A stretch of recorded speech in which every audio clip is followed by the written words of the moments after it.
আসসালামু আলাইকুম।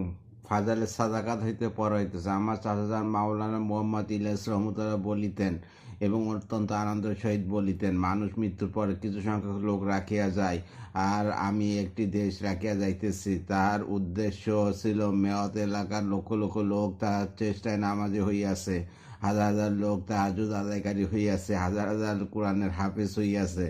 সকলের সওয়াব ইনশাআল্লাহ তিনি পাইতে থাকিবেন। এখন সেই ভাগ্যবান জামাতটি আরব ও আজমের তাবলিগ করিতেছে।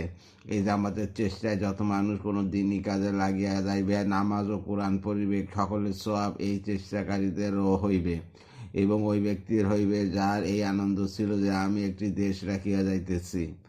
এই জীবন যে কোনো অবস্থায় শেষ হইয়া যাইবে, মৃত্যুর পর শুধু ওয়াই কাজে আসিবে যা মানুষ নিজের জীবন করিয়া নিয়াছে। জীবনের এই মুহূর্তগুলোকে সুবর্ণ সুযোগ মনে করা উচিত। আশা যা কিছু সঞ্চয় করা যায় উহাতে চেষ্টা কোনো ত্রুটি না করা উচিত। সর্বোত্তম জিনিস ওয়াই যা সব মৃত্যুর পরেও পাইতে থাকিবে।